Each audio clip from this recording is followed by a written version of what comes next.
और यहोवा ने नूह से कहा, तू अपने सारे घराने समेत जहाज में जा, क्योंकि मैंने इस समय के लोगों में से केवल तुझी को अपनी दृष्टि में धर्मी देखा है। सब जाति के शुद्ध पशुओं में से तो तू 7-7 अर्थात नर और मादा लेना, पर जो पशु शुद्ध नहीं है उनमें से 2-2 लेना, अर्थात नर और मादा। और आकाश के पक्षियों में से भी 7-7 अर्थात नर और मादा लेना, कि उनका वंश बचकर सारी पृथ्वी के ऊपर बना रहे। क्योंकि अब 7 दिन और बीतने पर मैं पृथ्वी पर 40 दिन और 40 रात तक जल बरसाता रहूंगा। जितनी वस्तुएं मैंने बनाई हैं सबको भूमि के ऊपर से मिटा दूंगा। यहोवा की इस आज्ञा के अनुसार नूह ने किया। नूह की अवस्था 600 वर्ष की थी जब जल प्रलय पृथ्वी पर आया।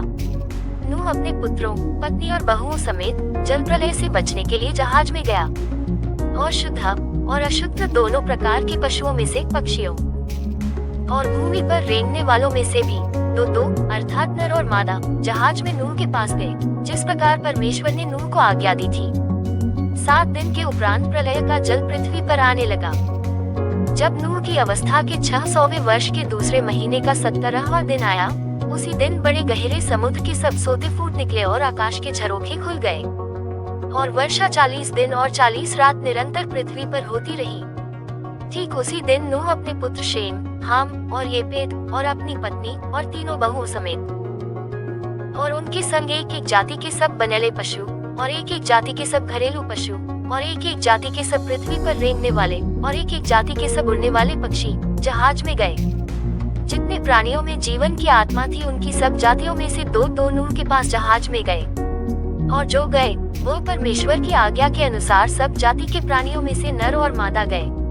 तब यहोवा ने उसका द्वार बंद कर दिया और पृथ्वी पर 40 दिन तक प्रलय होता रहा और पानी बहुत बढ़ता ही गया, जिससे जहाज ऊपर को उठने लगा और वह पृथ्वी पर से ऊंचा उठ गया। और जल बढ़ते बढ़ते पृथ्वी पर बहुत ही बढ़ गया और जहाज जल के ऊपर ऊपर तैरता रहा। और जल पृथ्वी पर अत्यंत बढ़ गया, यहाँ तक कि सारी धरती पर जितने बड़े बड़े पहाड़ थे सब डूब गए। जल तो 15 हाथ ऊपर बढ़ गया और पहाड़ भी डूब गए। और क्या पक्षी, क्या घरेलू पशु, क्या बनैले पशु और पृथ्वी पर सब चलने वाले प्राणी और जितने जंतु पृथ्वी में बहुतायत से भर गए थे वे सब और सब मनुष्य मर गए। जो स्थल पर थे उनमें से जितनों के नथनों में जीवन का श्वास था सब मर मिटे। और क्या मनुष्य, क्या पशु, क्या रेंगने वाले जंतु, क्या आकाश के पक्षी जो भूमि पर थे सो सब पृथ्वी पर से मिट गए। केवल नूह और जितने उसके संग जहाज में थे वे ही बच गए। और जल पृथ्वी पर 150 दिन तक प्रबल रहा।